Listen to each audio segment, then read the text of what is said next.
மறவாமல் சப்ஸ்கிரைப் மற்றும் bell button அழுத்தவும். இந்த உலகத்தில் உள்ள ஒரு முக்கியமான ஒரு பகுதி என்னவென்று சொன்னால், மனுஷன் என்ற ஒரு கேரக்டர், ஒரு குணாதிசயம், தெய்வம் என்ற ஒரு குணாதிசயம். மனுஷனுடைய குணாதிசயத்தை நாம் பார்த்து அதை நாம் ஒப்பிட்டு அதை விட கொஞ்சம் நல்லதாக இருந்தால் போதும் என்று எண்ணுகிறார்களோ, அல்லது மனுஷனை போல் வாழ்ந்தால் போதும் என்று எண்ணுகிறார்களோ தெரியவில்லை. அவர்கள் தெய்வீகத்திற்கு அவர்கள் கடந்து வருவதில்லை. அதுபோன்ற ஒரு பகுதியில்தான் அவர்கள் தெய்வத்தை சரியானபடி அவர்கள் புரிந்து கொள்வதில்லை. அவருடைய அன்பு, அவருடைய இரக்கம், அவருடைய மன்னிக்கும் அந்த மாட்சிமை, அவருடைய தயவு, அவருடைய நீடிய சாந்தம், பொறுமை, இவையெல்லாம் மனுஷன் அறியாமலே தான் அவன் வாழ்கிறான். அவன் எண்ணிக்கொள்கின்ற மனுஷருக்குரிய ஒரு பொறுமை, மனுஷருக்குரிய ஒரு அன்பு, ஒரு மனுஷருக்குரிய ஒரு தயவு, ஒரு மனுஷருக்குரிய இரக்கம் எல்லாம் மனுஷருக்கு என்று வைத்துவிட்டு தெய்வம் என்ற ஒரு பகுதி அவர்கள் வாழ்க்கையில் இல்லாமலே போய்விடுகிறது. அவர்கள் பக்தியாக இருந்தால் கூட, அவர்கள் வேத புத்தகத்தை தூக்கி ஆலயத்திற்கு வந்தவர்களாக இருந்தாலும் கூட, மனுஷருக்குரியவைகளைத்தான் அநேகர் வைத்திருக்கிறார்கள். இயேசுபிரான் சொன்னது என்னவென்று சொன்னால், உங்களுடைய பிதா தெய்வம் அவர் இரக்கமுள்ளவராக இருக்கிறதை போலவே நீங்களும் இரக்கமுள்ளவர்களாக இருங்கள். யாரோ ஒரு மனுஷனை பார்த்தால், தெய்வம் உங்களுடைய பிதா இரக்கமுள்ளவராக இருக்கிறது, அதை போலவே நீங்கள் இரக்கமுள்ளவராக இருப்பதற்கு நாடுங்கள். உங்களுடைய பிதா பூர்ண சர்க்குணராக இருக்கிறார். அவருடைய குணாதிசயத்திலே குறைவு என்பதே இல்லை. அவருடைய தயவு நீடிய தயவு, அது பூர்ண சர்க்குணம். அவருடைய பொறுமை என்பது நீடிய பொறுமை, அதில் பூரண சர்க்குணம். அவை இல்லாமல் ஏதோ மனுஷனுக்குரிய ஒரு சர்க்குணம் என்று அவனாக எண்ணிக்கொண்டு ஓரளவு தான் அவன் அந்த பொறுமையை வைத்து, ஓரளவு அந்த அன்பை வைத்து கொண்டு சமாளித்து பக்தியுள்ளவனை போல் அவன் வாழத் தொடங்குகிறான். அதுபோன்ற ஒரு பகுதியிலே இந்த வேத புத்தகத்திலே ஒரு தீர்க்கதரிசி குறித்து வாசிக்கிறோம். தீர்க்கதரிசி என்று சொல்லுகிறவன் இறைவனால் அனுப்பப்படுகின்ற அவருக்கு உத்தரவாதமான, அவருக்கு பிரியமான, அவர் நம்புகின்ற ஒரு தாசர்கள் தான் தீர்க்கதரிசியாய் அந்நாட்களிலே ஒரு தேசத்திலே நியமனம் செய்யப்பட்டு, அதை தெய்வம் நியமனம் செய்து அவர்களை ஆட்கொண்டிருந்தார். அதுபோன்ற ஒரு தீர்க்கதரிசியை தான் இந்த வேத புத்தகத்திலே நாம் யோனா என்ற ஒரு தீர்க்கதரிசியை குறித்து வாசிக்கிறோம். இந்த யோனா என்ற ஒரு தீர்க்கதரிசியாய் இருந்த இந்த மனுஷனை இறைவன் ஒன்றை அழைத்து ஒரு செயலை அவர் செய்யும்படி அதை கட்டளையிடுகிறார். ஆகவே இங்கே 2 பகுதியிலே பார்க்கிறோம். ஒன்று யோனா என்ற அந்த தீர்க்கதரிசி, இன்னொன்று தெய்வம் அழைத்து அவர் இடுகின்ற ஒரு கட்டளை. அதுபோன்ற நிலையிலே அந்த ஒரு சிறிய ஒரு புத்தகம், 4 அதிகாரங்கள் அடங்கின அந்த யோனா என்ற அந்த புத்தகத்திலே இந்த தீர்க்கதரிசிக்கும் தெய்வத்திற்கும் இடையிலே இருந்த ஒரு பெரிய ஒரு வித்தியாசத்தை நாம் காண்கின்றோம். இந்த தீர்க்கதரிசி கூட அவன் இறைவனுடைய அந்த மேலான அந்த தெய்வ குணம், சர்க்குணம், பிதாவுடைய சர்க்குணம் என்பதை கூட இல்லாமல் அவன் ஒரு மனுஷனுக்குரிய ஒரு பொறுமையை, ஒரு அன்பு, ஒரு சாந்தம் என்ற மனுஷனுக்குரியதை தான் அவன் அதன் ஆதாரமாக வைத்திருந்தான். பின்பு இந்த புத்தகம், இந்த 4 அதிகாரத்திலே இந்த யோனா என்ற 4 அதிகாரம் முடியும் பொழுது இந்த யோனா என்ற தீர்க்கதரிசி வெளிப்படைந்து வெறும் மனுஷனுக்குரிய வாழ்க்கையை நாம் வாழ்ந்துவிடக்கூடாது என்ற உணர்வை பெற்றான் என்பதை சொல்லாவிட்டாலும் அவன் பெற்றிருப்பான் என்ற ஒரு நம்பிக்கையை அதை முடிவிலே நாம் பார்க்கிறோம்.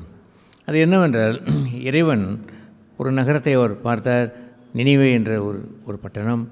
அந்த நினிவே என்ற பட்டணத்திலே மக்கள் அனைவரும் பாவம் செய்தார்கள், வேசித்தனங்கள். அவள் பெரிய ஒரு சிறிய ஒரு தீவு. அந்த நினிவே அந்த பட்டணம் 3 நாட்களுக்குள் சுற்றி வரலாம் என்று அங்கே எழுதியிருக்கிறது. 3 நாள் பயணம்தான். அப்படி போய் சுற்றி வந்தால் அந்த ஊரையே அந்த பட்டணத்தையே சுற்றி வந்து விடலாம். அந்த முழு தீவுமே அவ்வளவுதான். அவ்வளவு செழிப்பான அந்த அந்த சின்ன தீவிலே ஒரு கிட்டத்தட்ட சில லட்சம் 1,20,000 பேர் அந்த அந்த பட்டணத்திலே அவர்கள் இருந்தார்கள். அந்த பட்டணத்து மக்களோ பணம் இருக்கிற காலங்களிலே மனுஷன் மிகவும் கெட்டு போகிறான். எப்படி வேத புத்தகம் எழுதுகிறது, பணம் எல்லா தீமைக்குமே வேறாக இருக்கிறது. ஆகவே அவன் வாங்குவதும் விற்பதும் அந்த நாட்களிலே நடந்ததை போலவே வாங்குவதோ விற்பதோ, அதை கொல்லுவதோ, அதை நட்டுவதோ, அதை கட்டுவதோ, இது போன்ற வேலைகளை தான் எப்பொழுதும் அவன் செய்து கொண்டே இருந்தானே அல்லாமல் தெய்வத்தை மறந்து விட்டார்கள் என்று அந்த நோவா என்ற ஆரம்ப நாட்களில் இருக்கக்கூடிய அந்த நோவாவை பற்றியும் அந்த லோத் என்ற ஒரு மனுஷனை பற்றியும் அவனும் அதுபோன்று அந்த லோத்தின் அவனுடைய பண ஆசை என்ற இடம் அவன் பார்த்த அந்த பசுமையான அந்த தேசம், அந்த சோதோம் குமாரா என்ற அந்த பச்சை பசேல் என்று இருக்கக்கூடிய அந்த தேசத்திலே அவன் சென்று அங்கே அவன் பெரிய ஒரு கண்ணியிலே மாட்டிக்கொண்டான். பணம் ஏராளம் அங்கே இருந்த அந்த சோதோம் குமாராவிலே வெசித்தனம் ஏராளம் இருந்தது. அங்கே ஓரின சேர்க்கை என்று ஏராளம் இருந்தது.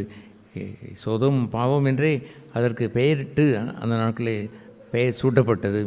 அதுபோன்ற ஒரு கொடுமையான ஒரு பகுதியெல்லாம் பணம் இருக்கிற இடத்துல தேசத்திலே வருவதை போல் அங்கே ஏற்பட்ட அந்த அதே சூழ்நிலை இந்த நினிவே பட்டணத்திற்கும் ஏற்பட்டது. இந்த பட்டணத்தில் மக்கள் கெட்டு போய் மிகுந்த பொல்லாதவர்களாய் அவர்கள் மாறி அவர்கள் பாவம் செய்து ஒருவராயிலும் தூயவர்களாய் இல்லை, எல்லோரும் பாவம் செய்து ஏகமாய் கெட்டு போனார்கள். அதுபோன்ற ஒரு நிலை வந்த பிறகுதான் இறைவன் இந்த யோனா என்ற தீர்க்கதரிசி அனுப்பி அந்த பட்டணத்தை நான் அழிக்கப் போகிறேன், அவர்களுக்கு சொல், நீ போய் அறிவிக்கிற நாள் தொடங்கி ஜஸ்ட் 40 days 40 நாட்கள் தான் இந்த பட்டணத்தை நான் அழிக்கப் போகிறேன், அதை நான் கவிழ்த்து விட போகிறேன் என்று அவர் அங்கே கட்டளையிட்டு அவர் சொல்லி அனுப்பினார். ஆகவே அதுபோன்ற ஒரு அந்த கட்டளையை பெற்றுக்கொண்ட அந்த யோனா அவன் அங்கே போகிறான். அந்த பட்டணத்திற்கு அவன் சென்று அவன் செய்கின்ற பணி என்னவென்று சொன்னால் போய் அதை அறிவிப்புதான். போகிற நேரத்திலேயே அவன் கொஞ்சம் தயங்குகிறான். அவ்வளோ பாவம் நிறைந்த இடம், இறைவன் அழிக்க போகிறார் என்று சொல்லும் பொழுது அவர் அழித்தால் சரி, அழிக்காமல் போய்விட்டால் மக்கள் நம்ம மீது கோபப்படுவார்களோ என்னவெல்லாமோ அவன் மனதிலே அவன் யோசனைகளை அவன் வைத்து கொஞ்சம் தயங்கி தான் அந்த நினைவே பட்டணத்திற்கு அவன் சென்றான். அவன் பயணத்திலேயே ஒரு சில குறைபாடு எல்லாம் இருந்தது, அதையெல்லாம் தாண்டி எப்படியோ அவன் அங்கே போய்விட்டான். காரியம் என்னவென்று சொன்னால் அங்கே போனவுடனே இறைவன் சொன்னார், நீ போய் இந்த மக்களுக்கு அறிவி, 40 நாட்கள் தான் நான் இவர்களை அழிக்கப் போகிறேன், இந்த பட்டணத்தை கவிழ்த்து விடுவேன் என்று அங்கே எழுதப்பட்டிருக்கிறது. நான் அதை கவிழ்த்து விடுவேன் என்று நீ அதை விரோதமாக நான் சொன்ன வார்த்தைகளை அதை அவர்களுக்கு பிரசங்கி என்று அந்த யோனா புத்தகம் 3ஆம் அதிகாரம் அந்த 2ஆம் வசனத்திலே அவர் குறிப்பிட்டு அதை கூறுவார். வெறும் 40 நாட்கள் தான் அந்த நினைவை நான் முழுவதும் கவிழ்த்து போடுவேன். இதை கேட்கிற அன்பானவர்களே, இன்று எத்தனையோ காரியங்களை நாம் நிதர்சனமாய் அதை காண்கிறோம். இந்த அமெரிக்க தேசத்திலே லாஸ் ஏஞ்சல்ஸ் என்று சொல்கிற ஒரு இடம், கலிஃபோர்னியா, அந்த முக்கியமான அந்த பட்டணம் செழிப்பு நிறைந்த பட்டணம். அந்த அமெரிக்காவிலேயே மிகுந்த அதிக செழிப்பு நிறைந்த பட்டணம் ஹாலிவுட் சிட்டி என்று சொல்கிற ஒரு பெரிய நகரம். அங்கே சோதோம் குமாரா நகரத்தை போல் அங்கே சினிமா ஸ்டார்களும் அவர்களுடைய கோடிக்கணக்கான அவர்களுடைய மாளிகை, அவர் கட்டி வைத்த மாளிகைகளும் பெரிய ஆடம்பரமும் கொண்ட பாவம் தண்ணீரை போல் விளையாடி கொண்டிருந்த அந்த காலங்கள். கடைசியாக இந்த லாஸ் ஏஞ்சல்ஸ் அவர்களுடைய அந்த ஹாலிவுட் ஃபெஸ்டிவல் ஒன்று நடந்தது. அந்த ஃபெஸ்டிவல் இந்த தீ வருவதற்கு முன்பாக சில மணி 48 2 நாள் உள்ளே தான் இருக்கும்.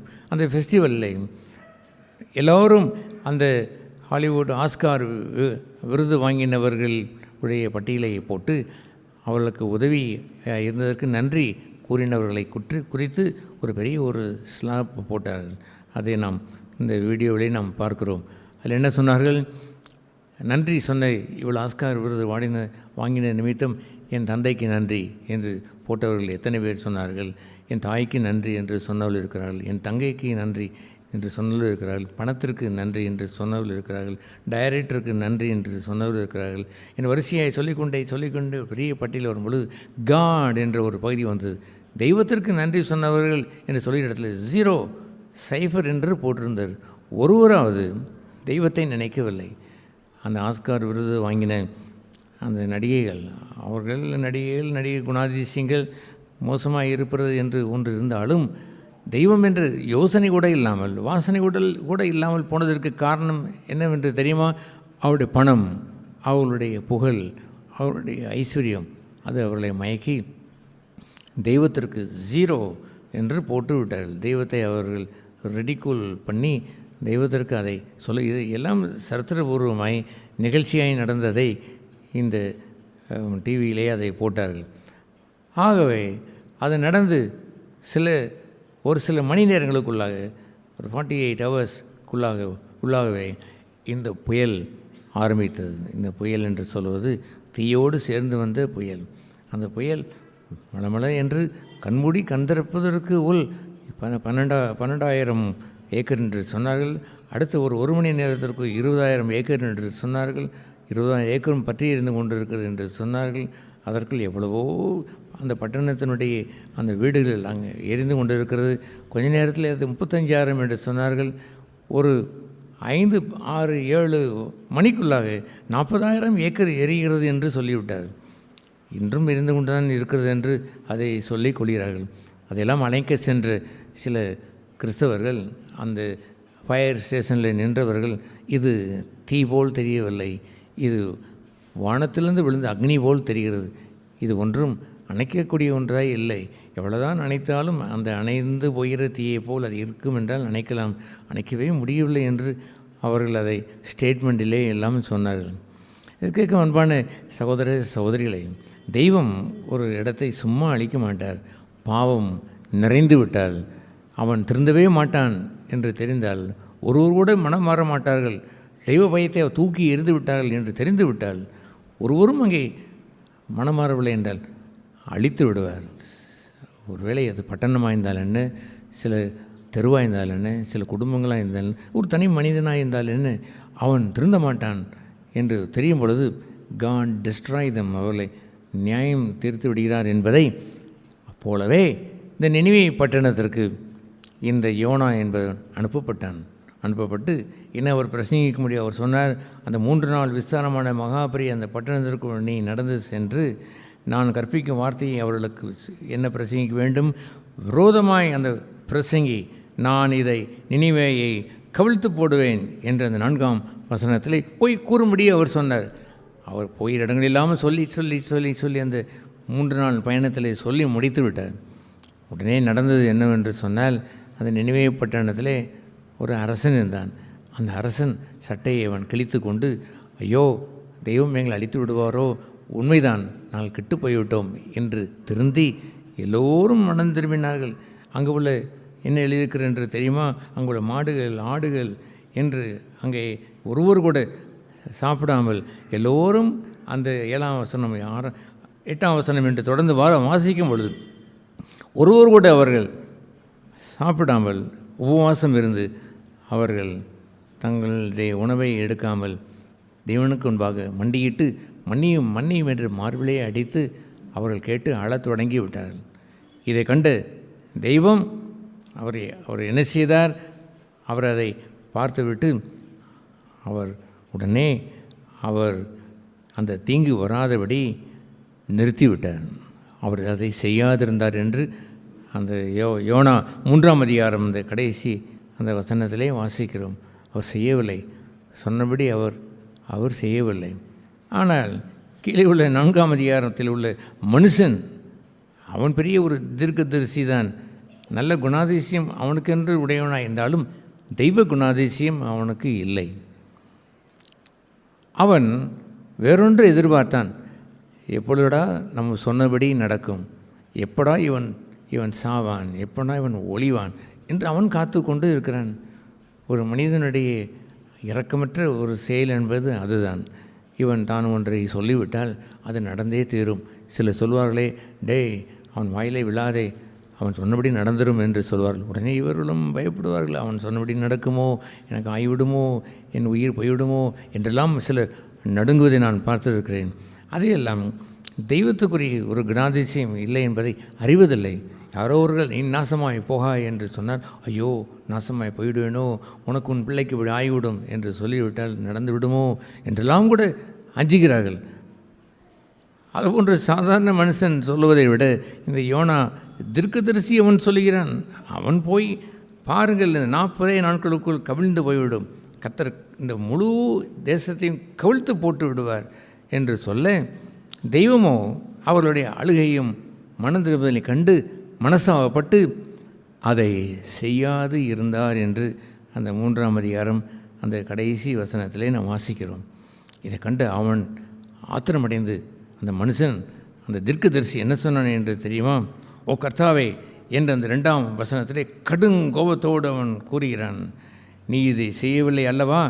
பாரும், நீ எனக்கு தெரியும், நீ இரக்கமும் மன உருக்கமும் நீடிய சாந்தமும் மிகுந்த கிருபையும் உள்ளவர், தீங்குக்கு மனசாவப்படுகிறவர். That means slow to anger, கோபப்படுவதற்கு ரொம்பவும் ஸ்லோவாக இருக்கிறவர் என்று நீர் மனசாவப்படுகிற தேவன் என்றும் நான் அறிவேன் என்று கோபத்தோடு அவன் கூறினான். ஏன் சம்பவிக்கவில்லை? நான் சொன்னபடி சம்பவித்திருக்க வேண்டும் என்று அவன் கூறுகிறான். இதை கேட்கும் அன்பான சகோதர சகோதரிகளே, 2 பங்காய் இந்த மனுஷனுடைய குணாதிசயத்தை பார்க்கிறான். ஒன்று, மனுஷன் சொல்லிவிட்டான், நடந்து விடுமோ என்று அஞ்சுகிற ஒரு அச்சம். சில சமயங்களிலே ஒரு சில தாய் கூட தன் பிள்ளைகளுக்கு ஏதாவது ஒரு சாபத்தை சொல்வதை போல் சொன்னவுடன் பிள்ளைகள் பயந்து போய்விடுவார்கள். ஐயோ நடந்து விடுமோ என்று அஞ்சுகின்ற இந்த உலகத்திலே மனுஷன் அறிய வேண்டியது என்னவென்றால், தெய்வத்திற்கும் நமக்கும் தான் பங்கை ஒளியே மனுஷருக்கு உரியதல்ல. மனுஷன் நம்மை ப்ரொனவுன்ஸ் பண்ணி அழிப்பதற்கு அவனுக்கு அதிகாரமே கிடையாது. அதை ஆண்டவர் ஏற்றுக்கொள்ளவும் மாட்டார்.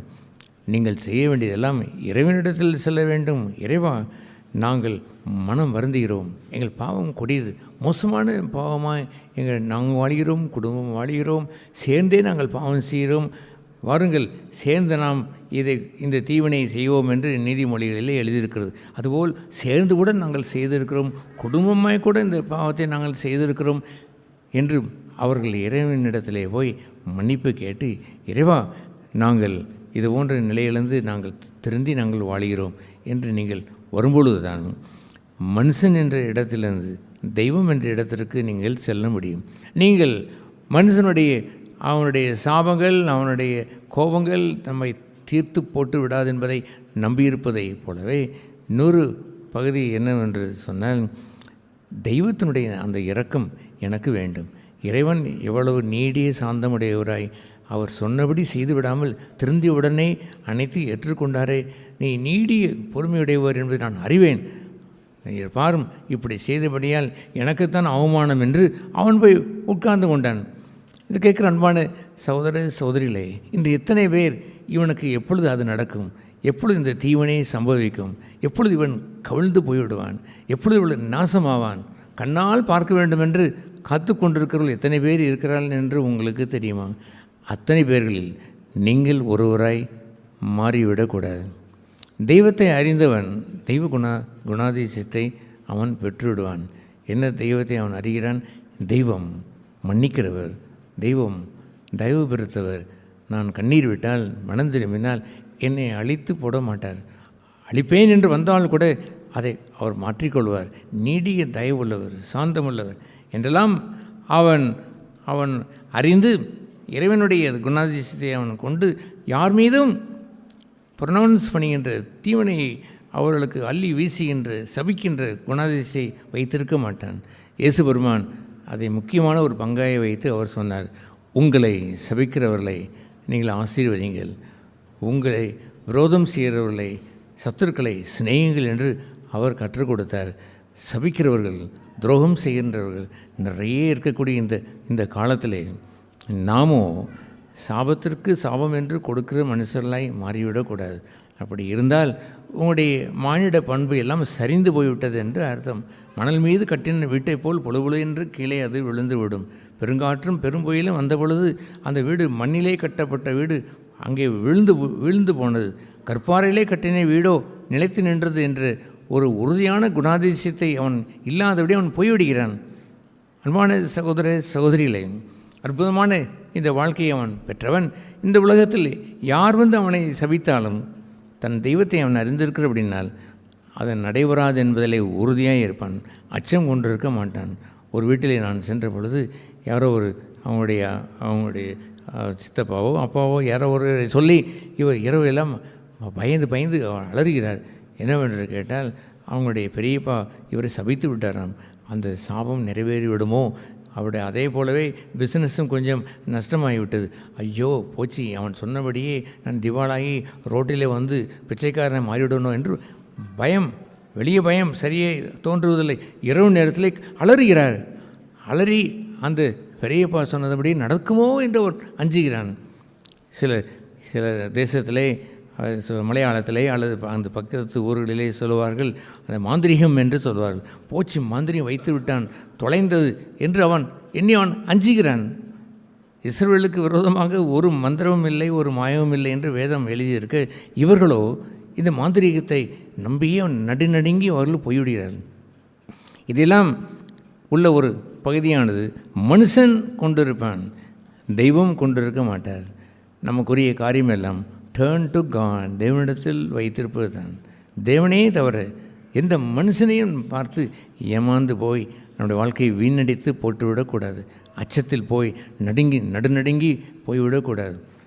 அவர் தான் சொன்னபடி செய்யவில்லை என்று சொல்கிற ஒரு அற்புதமான ஒரு விடுதலை நினைவே மக்களுக்கு உண்டாகி அவர்கள் கர்த்தரை கொண்டாட இந்த மனுஷனோ அந்த ஓரத்தில் நின்று கொண்டு துக்கித்து கொண்டு இருந்தான். சொன்னபடி நடக்கவில்லையே, காத்து கொண்டே இருக்கிறான். எத்தனை நாள் காத்திருந்தானோ அந்த 40 நாள் முடிய வரைக்கும் காத்திருந்திருப்பான் போல் இருக்கிறது. ஐயோ 40 நாள் முடிந்து விட்டது, நடக்கவில்லையே, அழிந்துவிடும், இந்த மக்கள் செத்து போய்விடும் என்று எண்ணிக்கொண்டிருந்தோம், நடக்கவில்லை என்று அவன் எண்ணிக்கொண்டிருக்கிற ஒரு கொடுமையான ஒரு சுபாவத்தை மானிடர்கள் வைத்திருக்கிறார்கள்.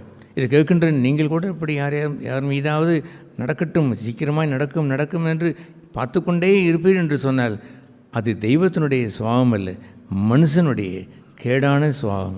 அந்த சுபாவத்தை எல்லாம் தூக்கி எறிந்துவிட்டு, இறைவா உம்மை போன்ற நீடிய உருக்கமும், நீடிய மனதுருக்கமும், நீடிய தயவும், நீடிய அன்பும், நல்ல நற்குணமும் கொண்ட வாழ்க்கை எனக்கு தாரும். ஒருவரும் கெட்டுப்போவது தெய்வத்தினுடைய சித்தம் இல்லை. அதுபோல் எந்த மனுஷனும் கெட்டுப்போக வேண்டும் என்று நான் எண்ணுகின்ற மனுஷனாய் இருந்து விடக்கூடாது. எனக்கு இறங்கும் தேவா என்று கேட்கும் பொழுது தெய்வ குணம் உங்களை ஆட்கொண்டு விடும். இல்லையெனில் ஒரு தீர்க்கதரிசியாக இருந்தாலும் கூட, தீர்க்கதரிசி கூட அவ்வளவு நல்ல பண்புகளை உடைய மனுஷன்தான் தீர்க்கதரிசியாக அந்த நாட்களே இருக்க முடியும். அந்த தீர்க்கதரிசியாக அவன் இருந்தாலுமே கூட சாகட்டும் என்று எண்ணினான். எப்பொழுது சாவார் என்று காத்து கொண்டிருந்தான்.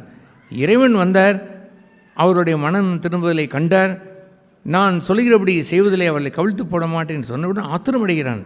சொன்னபடி நடந்திருக்க வேண்டுமே என்றவன் அவன் எதிர்பார்த்து காத்து கொண்டிருக்கிறான்.